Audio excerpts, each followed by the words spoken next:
tenemos a nuestro invitado, nuestro columnista Julio Aguirre, que es politólogo. ¿Qué tal, Julio? ¿Cómo estás? Buenos días. ¿Qué tal? ¿Cómo te va? Buenos días. Muy bien. Bueno, estamos hablando un poco de lo que viene a las campañas de cara a las PASO, pero notamos que es un poco una campaña sin contenido. ¿A qué me refiero? Es que están más pendientes de lo que dice uno, de lo que dice el otro, pero no a decir cómo van a hacer para cambiar tanto un partido político o el otro, para cambiar la realidad económica, política o social del país.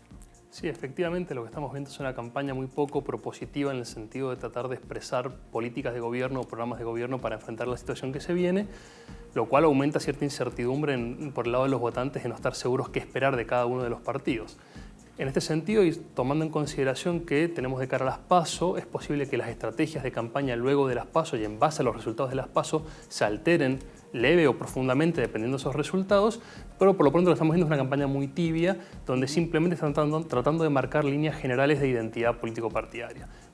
Es esperable que el oficialismo en la campaña muestre actos de gobierno, normalmente obras de infraestructura, y es también esperable que los grupos de oposición lo que hagan es utilizar el gobierno, las acciones de gobierno de los últimos años para tratar de marcar una diferencia y marcar la cancha desde ese lugar, pero nadie está hablando demasiado de futuro. Y hay como una telón de fondo un poco lamentable que tiene un poco que ver con una suerte de campaña del miedo sin hacer demasiado énfasis en esa expresión, ¿no?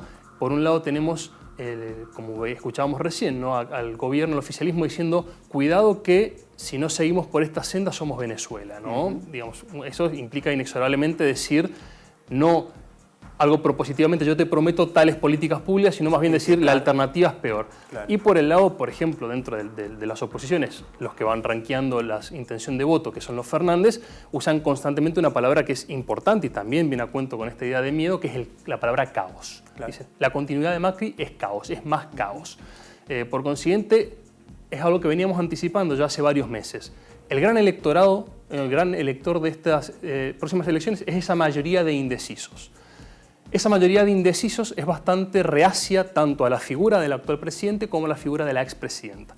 En ese contexto, las alianzas y los movimientos de fichas que vimos hasta llegar a las fórmulas tenían que ver con tratar de licuar un poco las fórmulas y tratar de apuntar también a ese electorado. Y hoy por hoy lo que hemos visto de campaña, al menos hasta ahora, también tiene que ver un poco con hablarle a ese electorado y no tanto por la positiva, sino por la negativa. Yo sé que no nos querés a ninguno de los dos, pero ojo que enfrente hay un mal mayor. Claro, estamos un poco entrampados en ese esquema y lo que está pasando también, lo que estamos viendo en esta campaña es que hay una propensión a que efectivamente la estrategia de la polarización se termine de insertar. Las terceras fuerzas, que en su conjunto pueden llegar a medir entre 15 y 20 puntos, no es un número para nada menor, esto va variando por supuesto semana a semana, a la vez que se ha ido recomponiendo un poco la intención de voto hacia Cambiemos, ha ido mejorando un poco la imagen del presidente. Se acortó un poquito la brecha. Se acortó un poquito la brecha, lo charlamos hace un par de semanas acá. Lo que ha pasado es que se ha ablandado el voto contrario a Macri, su imagen negativa se ha tendido a ablandar. En ese esquema entonces los electores empiezan a pensar en términos de brecha, empiezan a anticipar la posible segunda vuelta y ya están pensando en términos de únicas dos fuerzas. En ese sentido, la estrategia de campaña de las terceras fuerzas tiene que estar en tratar de romper esa polarización y seguramente las dos fuerzas mayoritarias van a seguir insistiendo en que esto es una contienda entre ellos dos. Bien, ¿no? Y en este sentido también escuchábamos, que ayer lo mencionábamos, a la expresidenta Cristina Fernández de Kirchner de hablar y acusar directamente al oficialismo de una campaña sucia, una campaña violenta.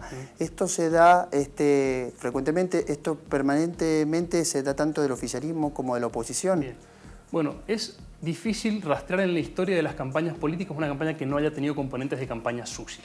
Lo que estamos viendo, no solamente en la Argentina, sino en muchas partes del mundo en los últimos años, es que las campañas sucias adoptan una nueva modalidad en torno a las redes sociales y la facilidad que estas herramientas permiten de transmitir mensajes falsos, las famosas fake news y cosas por el estilo.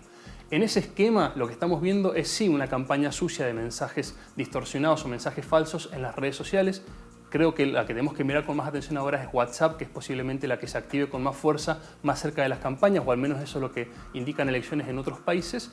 Y posiblemente el gobierno tenga más recursos para llevar adelante una campaña sucia a través de estas redes. No obstante, no es cierto que sea la única fuerza política que está llevando adelante esto.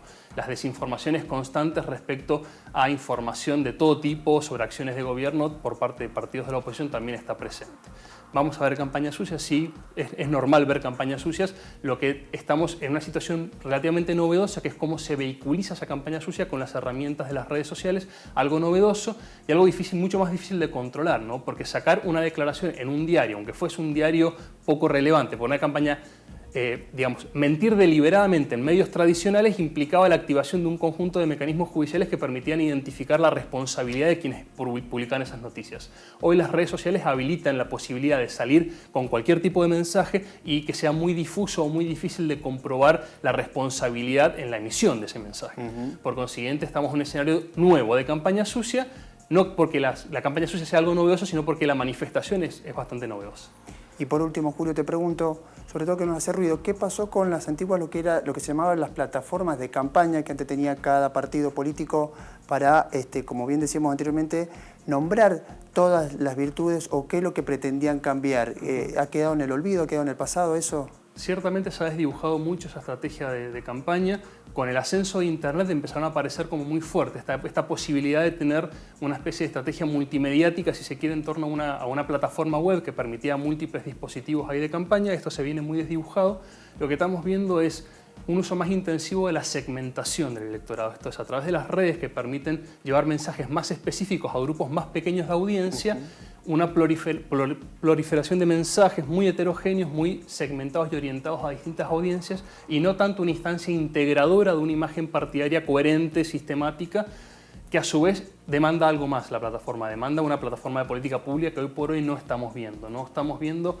Veremos si se desarrolla en el largo del resto del año, pero no estamos viendo que los partidos digan qué es lo que van a hacer en materia de educación, en materia de empleo, etcétera, etcétera, cosa que sí vimos un poco en el 2015. En el 2015 hubo un poco de esto, ahora no lo estamos viendo y posiblemente sea porque la estrategia de la campaña es muy tibia, es muy poco sistemática y por ahora tiene más que ver con esto de acomodar un poco las fichas de cara a las PASO y después de las PASO veremos cómo se reacomoda toda la estrategia electoral. Y está más que nada apuntado a criticar al de enfrente que tratar de cubrir un poco lo que ha hecho uno. Totalmente, porque el gran dato de estas elecciones es la imagen negativa de los dos candidatos, de las dos fórmulas que más miden.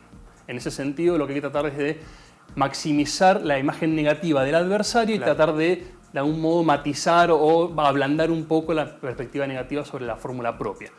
Ese es el esquema en el que estamos. Muy bien, te agradezco mucho, Julio, por habernos acompañado. Muchas gracias. Gracias por la invitación.